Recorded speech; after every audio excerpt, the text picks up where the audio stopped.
Ассалаумағалейкум. Кітап күнде оқу арнасының тұрақты көрермендері, қалайсыздар?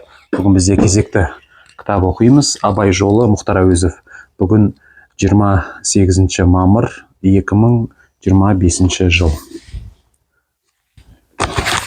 Бірінші бөлімнің жалғасы.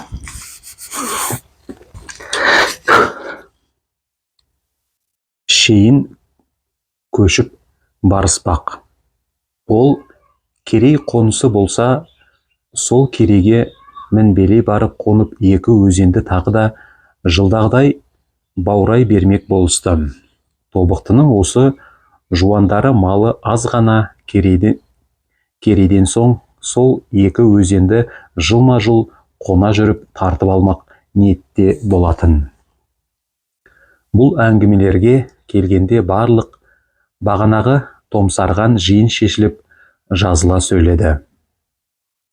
Осы кезде жиренше Абайға қақты да тысқа шығып кетті. Абай Қодардың қылмысы не, өзі кім екенін білмеген қалпында болатын.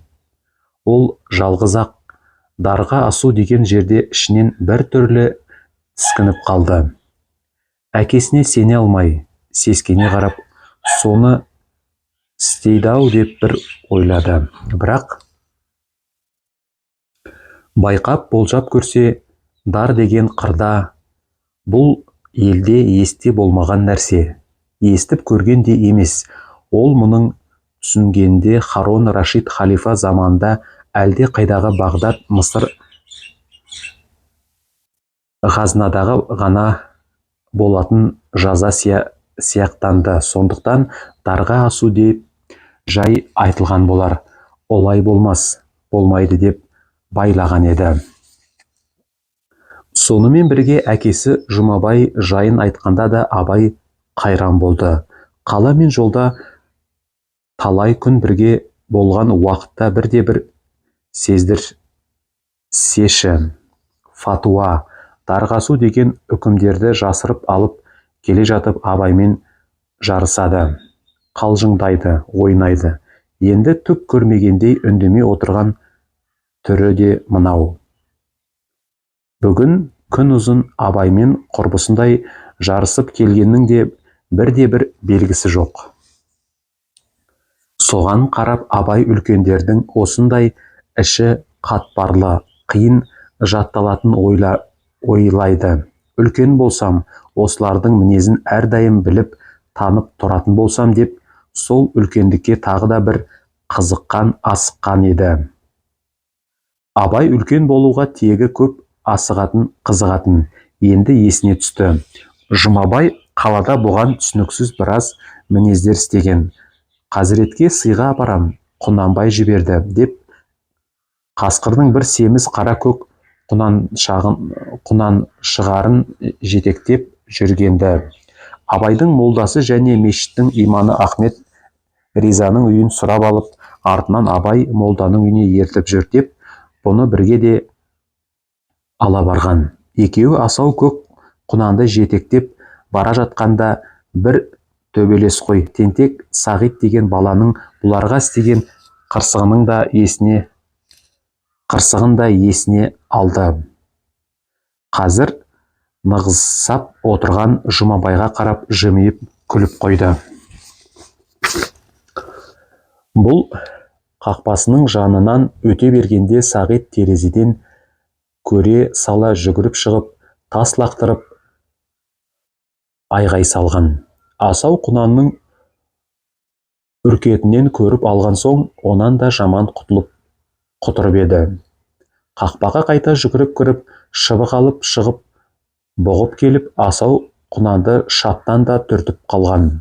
Сонда көк құнан ышқынап, шапшып, безе жөнелгенде, Жұмабай айырылмаймын деп тырысып көріп еді, тай сүйреп, дедектетіп әкетіп, Жұмабайдың аяғы тарп-тарп етіп, қазаңдап, тамағы тақиясы да ұшып түсіп қалғанда.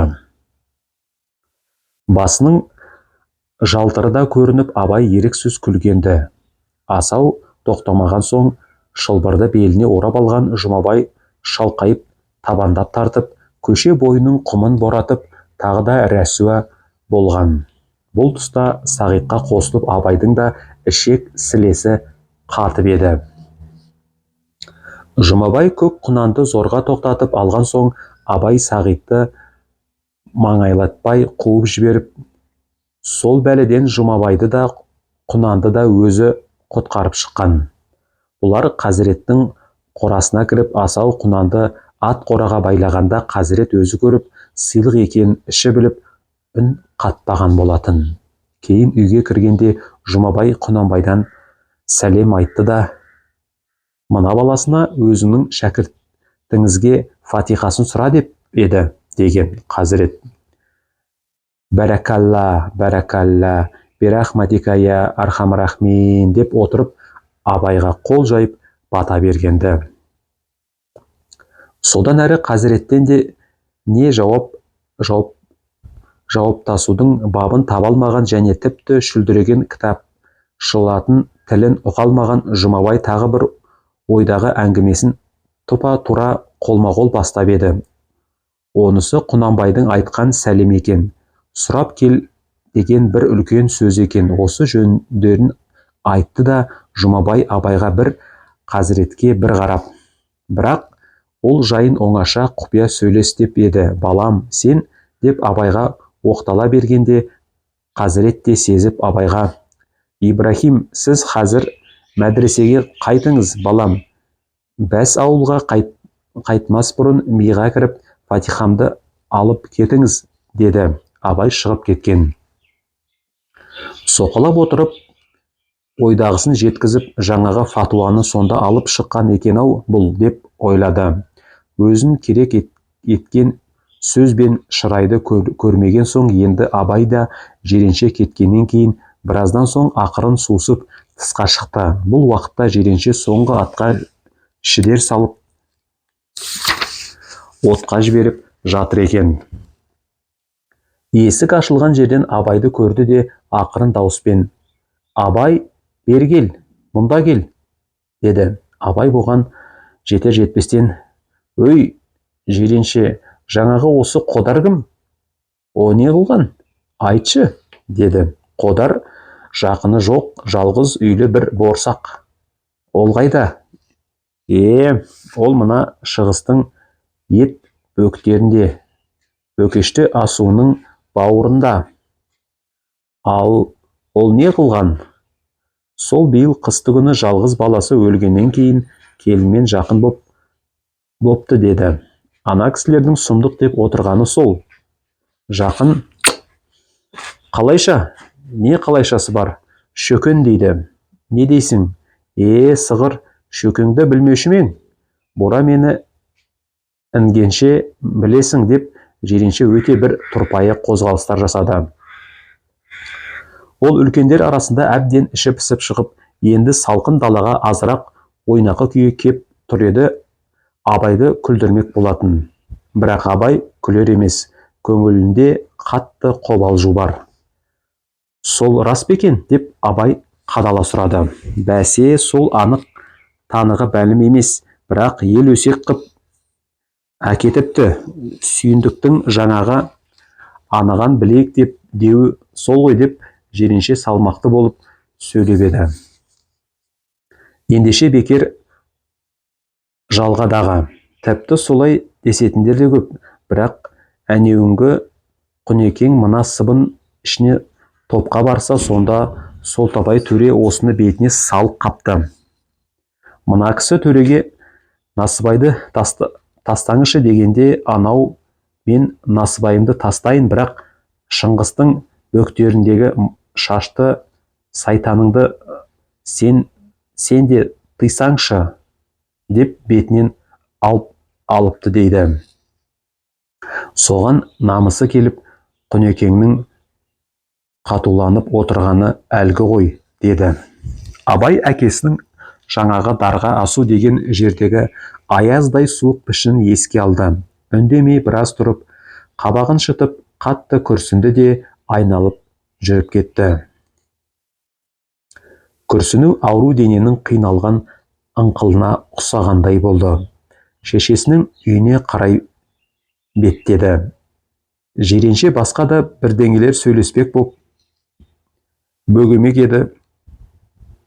Қайырылған да үндегенді жоқ, кете берді. Келіні жаңа ыстасып әкелген құрт қосқан қонақ көжені анда-санда бір ұрттап отырып, қодар: «Қарағым, Қамқа, бүгін күн жұма ғой осы», деді. «Жұма, бейіт басына барып Құран оқытып қайтайықшы», деді де Қамқа күрсініп алып: «Құданың құдіреті, бүгін түсіме балаңыз бір түрлі боп кірді», деді. «Пәка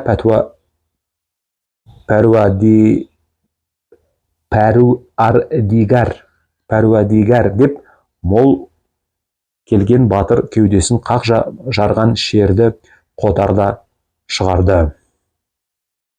«Түс шіркін, жұбаныш па, Тәңір-ай, бүгін өз түсіне де Құтжаны жалғызы кірген еді, бірақ Қамқа түсті кәдімгідей медеу көреді. Айтсын, бала көңілі, тым құрса сонысымен уанған болсын», тыңдайды.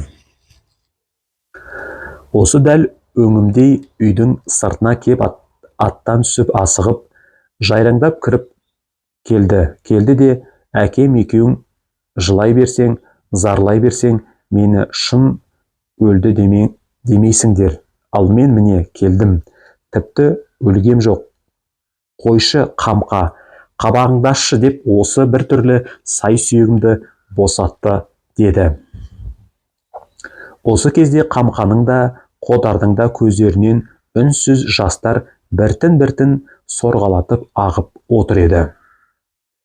Жым-жырт үйде Қамқаның құлағына тыс жатқан бір ызың естілді. Қазіргідей таңертеңгі уақытта мұның құлағына осымен бірнеше рет осы бір ызың естіледі де тұрады. Қаны қашып, әппақ сұр болған бетін төр жаққа, атасы жаққа бұрып қадала тыңдады. Екі көзі жасқа толып қызарып тұр. Аш бетіне көк тамырлары білінеді. «Шыңғыстың бөкер желі жоқ ой, қарағым, ызыңы несі?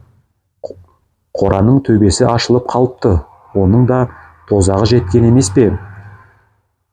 Тесіктерден сорайып шығып тұрған ескі қамыстар бар, сол құрғыр жел соқа ызың салады ғой», деді. Аздан соң екеуі де тысқа шықты. Тозығы жетіп қалған жалғыз қоңыр, жапа-жалғыз кішкене ескі шым қораға ықтап тұрғандай. Маңайда басқа не қыстау, не бір киіз үйде тірі жан да жоқ. Көшерлік өз көлігі жоқ болған соң, Қодар ешкімнен көлік те сұрамаған, қыстаудан да ірге аударып жылжымаған. Бұрын баласы: «Жатақ боп жатамыз ба?» деп көлік әкеп, көп ел ғой, ойға көшсе ойға, қырға көшсе қырға ілесе беретін. Мал тойыны шаруа есебін дейтін емес. Әйтеуір, құр жас болған соң дүрмектен қалмау сияқты. Онда Қодар өзі де тым құрыса аққа тәуір болармыз, біреуден там тұмар сауын сауармыз деп елге ергенге қарсы болмаушы еді. Ал биыл ағайын өзі білмесе, балам өліп еді деп енді жатқа телмірегендей көлік сұрап жүруді лайық көрмеді. Қамқада өзі де Құтжанның жас қабірін құлазытып, жалғыз тастап, жайлау бар еді, сайран бар еді деп кеткісі келмеді. Күндіз түні егілген жаспен еңіреген зарылар арысын тастап кетерлік дәрмен де таба алмас еді. Бұларда мал дейтін мал да шағын. Азын-аулағы болса осы қыстау маңын қысы-жазы жесе де бөктер шөбінің тұмсығын сындыра алмайды. Жалғыз үйдің қолындағы бары 20-30-дай ешкі, лақ, қой, тұяқ пен бір бұзауы сиыр, 2 топырақ болатын. Осы малды бағарлық бұт артаға артары бір ғана қоңыр ат, Құтжанның қоңыр аты. Баласы өлген соң Қодар қыстыгүні осы ел ішінде кірме боп, әркімде жалда жүретін бір шал жиені Жәмпейісті өз қолына алып еді. Жәмпейіс те қатын да бала да баспанада жоқ, өмірі шыр бітпеген сорлы еді. Екі жарты бір бүтін болайық, кімге сенеміз, иық сүйесіп күн көрейік деп Құтжанға құрған оқи келгенде Қодар Жәмпейіске зырын шақты да қолына ұстап қалды. Қазір қоңыр атпен бар қара құраны қосып жайып жүрген сол Жәмпейіс. Малда алаңы жоқ, үйде де мінбелеп тұрған шаруа жоқ. Сондықтан өмір мен уақыт бүгілдірген бір кәрі, дерт пен зар бүгілдірген бір сорлы боп екі шеруі баяу басып бейіт басына қарай аяңдады. Жарқыраған май күні бір түрлі боп нұрланып тымылжып тұр. Аспанда ұсақ қана ақ мамық бұлттар қалқиды. Айналадағы жазық пен төбешектің бәрі де алқара көк, аласа тақыр, бірақ тығыз бетегемен жайнаған. Қызғалдақ, жауқазын, сырғалдақ, бәйшешек дегендер қызыл, сары, көкшіл түстермен құлпырып жайнайды. Гулеп ұшқан көбелектей көп бояуы неше алуан. Бөктер желі таңертең әрдайым шығыс аса соғатын қоңыр салқын күйінде.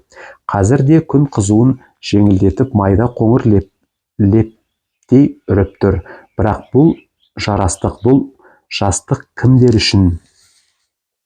Әлдекімнің рақаты, әлдекімдердің қызығы, сайраны үшін болар. Жалғыз-ақ мынау екі қаралылар үшін ол жоққа тән. Бұлардың алдында кішкене көк төмпешек үстінде құбыла жақтағы серек тасы шошайған жалғыз жас бейіт қана тұр. Көздері де, көңілдері де сонда. Дүниенің көктемі Құтжанның былтыр ғана осындай кезде күліп жайнап жүрген аман шағын, сау шағын еске түсіреді де тағы да толқып келген құсамен басады. Жүрек басынан запыран зәр төгілгендей болады. Қодар батыр денелі, 60-қа жаңа кірген бурыл қарт еді. Жалғыздықпен осы қаралылық иықтан баспаса, өмірдің мұны мойытар өзге күші жоқтай. Ол жасында найзагер батыр болған. Осы жасына шейін өз қасиетін жоятын жаман аттан да аулақ. Жуан кім, көп кім, бақ-масы есер кім, ешбірінде ол білмейтін. Өз өмірі өз үй ішімен өз айранын ішіп күн кешетін. Үйден шығып, әлде бір сөзге, сыпсыңға да араласпаушы еді. Сондықтан алысты ойып, ағайын ішінде де бұны білетін жанас. Өзі де аз ғана борсақтан, бөкешіден басқа жұртты танымайтын. Соңғы 6 ай ішінде барлық жалын атқан қайғысы жалғыз баласы Құтжан жайы. Ендігі үміт не? Құлазыған қу өмірде тірек не? Ойланған мен тақпан емес. Таппасын білген соң, соңғы кезде оны ойламайтында. Жалғыз жанкүйері мынау қайғыдан сөніп бара жатқан, санадан солған бейшара келін. Оның алды немене, не болды, бұны шешуге тоналып қалған көңілі баспайды, батылы бармайды. Бөтен боп кете ме деп ойлай бастаса, Құтжаны бір өлген емес, екі өлгендей көрінеді. Келіні Қамқа мен Құтжан арасының тәттілігі өзгеше еді. Бұл бейшара жетім қыз екен. Құтжан сонау алыстағы сыбын ішіндегі нағашыларын іздеп барып, содан алып қашып келген. Бұнда да артына оралар ие шығар туыс жоқ. Сондықтан ба әйтеуір Қамқа Құтжан мен осы үйдің тілеуіне бар ынтасымен құлаған еді. Қодар соны танып, Қамқаны дәл өз ішінен шыққан Құтжаннан бірде-бір кем сүйеген емес, оның да бұның да тең ортақ әкесі болды. Бір тоға кесек мінезі бойынша осы көңілін өлілгенше сақтаумен көрге біре әкетемін деп сенуші еді. Бір талай күн болды. Жәмпейіс тауда көрші ауылдардың қойшыларымен кездесіп, сондағы естіген сөзінен бірдемені бықсытып айта бастағанда, Қодар толық түсінгеніне ыза боп, түсінгісі келмей тойтарып тастаған, айтқызбаған. Естіген сөздеріне қарағанда, басы аман, өсекші ағайын тек отыр ма? Соның шырғасы ғой. Бұл Қодар неге қыстаудан шықпай інге кіргендей жатып алды деседі дейді. Тағы бір кезде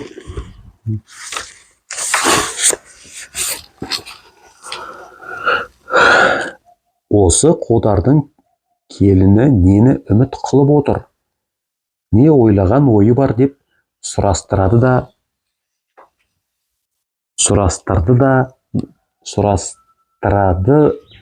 дейді. Осындайда келгенде Қодар мұндай жыбырдың ішкі зәрін, суығын сезгендей болған. Оның өз топшылауы бойынша бұндайдың арты жесір қатынға әмеңгер іздеу, мал шығармай біреудің үйіне тегін қатын кіргізіп беру, Қодар малына ие болатын мұрагерді іздеу, соны табу. Бұндай жай өтірік ағайын болмас, жанкүйер болмыс атқамінер қулардың құлынша кірісетін сыпсыңа. Қодар елге жоламай елдің келуін де тілемей қойғанда, әсіресе осындайдан қорқатын. Тым құрымаса баламның жыл уақыты жетсін деп, оның ар жағын тіпті ойламай жауып қоюға тырысатын. Енді міне өмір аязының алдыңғы лебі болып, Жәмпейіс арқылы, қойшылар арқылы келіп жатқан сұм салқын сол ғой деп ұққанда. Қодар қиналып қатуланған соң, Жәмпейіс өз істегенінен тегіс айтқан жоқ. Және айтам десе де, өзі сөз білмейтін, сөзін кісіге ұғымды ғып айта алмайтын аса бір орашолақ адам еді.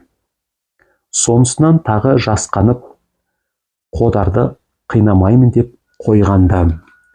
Бірақ бір күні далада бір кәрі қойшы бұған сұмдық айтты.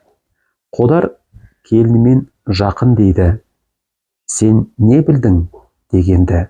Бұған Жәмпейіс жаман түршігіп, оңбай кетейін, естіген сұмдығым емес.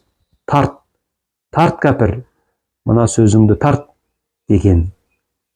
Ақтағаны ма, жоқ, жай шошығаны ма, біліп болмайды. Бірақ жаңағы сөзді бастаған кәрі қойшы өзі де сұмдықтың адамы еместі. Өз ішінен мына бақыр білсе бүйтпес еді.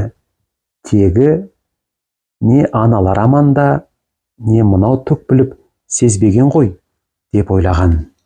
Кейінде осы көрші қойшы Әйтімбет Қодарға анда-санда қатынасатын кедей-кепшіктен жағалатып сұрап алу, сұрап салып, жаңағы жаладан Қодарды аман деп ұйғарды. Бірақ жақындағы жарлы Жақыбай солай дегенмен осы өсекті қайта-қайта шығара беріп, көпке жайып кеткен бір көз тағы бар. Не қылса да Әйтімбет Жәмпейістен алғаш сұраған кезден бастап осы жала Қодарға оралып соға беретін бітпес жала болды. Қодарда соңғы күндерде Құтжан дәртінен бөлек өзгеше бір ыза бар. Оның себебі осыдан 3 күн бұрын сүйіндік бір кісі жіберіпті. Оңаша алып сөйлескен Бектен деген бір сөз бар. Көсе бұған әрнені шарлап кеп: ел аузына кім қақпақ болады, қан көтеріп әкетіпті. Жаны ашыған жақсы да сол өсекті басам десе баса алмапты, деп сүйіндікті атап, оны бір мақтап қойған. Содан тағы бір орағытып кеп жаман айтады: сен мені мына келінді жаман атқа тағады, деп былш еткізгенде Қодар: өй, жаным, не шатып отырсың? деп Бектен көсені таптап тастардай болады. Анау бірақ безбүйрек қайтпас екен. Сол сөзге иланып алған Құнанбай саған қатты жаза бұйыратын түрі бар. Сүйіндік өз бауырын қисын ба, саған мені әдейі жіберіп отыр. Сөз айқындап ашылғанша тая тұрсын, бір жерге жалтара тұрсын дейді, деп келген. Қодыр ызамен қорлықтай өлердей боп булығып орнынан атып тұрып: уа, кет, жоғал! Құдайдың кәрін көріп болған Қодар Құнанбайдың кәрінен қорқар деп пең? Жоғал әрман! деп айдап жіберген. Осы сөз бүгінде Қодарды ызаменен қайнатады, бірақ Қамқамен бұл жайда сөз қылуды ойлаған емес. Өзінің әкелік жүрегі өзіне мәлім. Балалық жақындығы Қамқаның да өзіне мәлім берік. Сол қайғы үстінде күндегі бір-біріне мұң айту, күрсіне отырып зарлығын шағу екеуін әбден келін мен ата халінен кетіріп, ортақ қайғыдағы ене мен келіндей немесе әке мен баладай жақындатқан. Адам мен адам танысып табысқанды, бірақ өзге көп жайды екеуі де ірікпей, бүкпей ашып сөйлесе де, жаңағы сұмдықты жарылмаған уыздай сорлы, шерлі баласына айтуға бір беткей Қодардың батылы да бармас еді. Екеуі ақырын аяңдап бейіт басына келді. Қодар Құран оқи білмейді, Қамқа да оқыған емес, бірақ екеуі де өзінді өзі ішінен Құтжанға тілеуін, зар болғанын арманда қалдырғанын айтады. Әрқашан жанкүйер жақын қабіріне ыстық-ыстық жастар төгеді, қайта-қайта бас қояды. Үндемей иіндері тиісіп, көздерін алмай ұзақ-ұзақ отырысады. Бұл қабірдің әр тасы екеуіне санаулы. Әлде қалай жел ұшырап сүрген шөп шалаң болса, оны алып тастап, немесе топырағының ойсыраған, қопсыған жері болса, соны қайтадан түзеп, ондай отырысады. Тағы бірталай уақыт отырып қалып еді, бір кезде бұлардың сырт жағынан дүрсілдетіп келіп қалған бірнеше аттының дабыры естілді. Қодар да, Қамқа да бұрылған жоқ. Аттылар мінбелеп кеп түсіп жатты. Бұлар 5 кісі екен. Бастығы Майбасардың қара сақал атшабары. Құрметті көрермендер, күнде кітап оқу арнасының тұрақты көрермендері, осымен тәмам. Жарты сағат болды, жеткілікті, Аллаға шүкір. Несібелі болсын атқан күніміз, тыныш болсын батқан әрбір түніміз, аман есен болып Алла сыйлаған өсе берсін қыздарымыз бен ұлымыз. Бақыт, байлық тұрақтасын байланып, көңіліміз жүрсін әр сәт жайланып, өзгелерге жасаған бар жақсылық алдымыздан шыға берсін айналып. Дәм тұзымыз таусылмасын, мол болсын, барар жерге ашық аспан жол болсын. Алла қалап бисмилля деп бастаған тірлігіміз мәңгілікке оң болсын. Күнде кітап оқыңыздар, миларыңызды дамытыңыздар, өсіңіздер, өніңіздер. Сапалы сөз, саналы ұрпақ. Тек алға.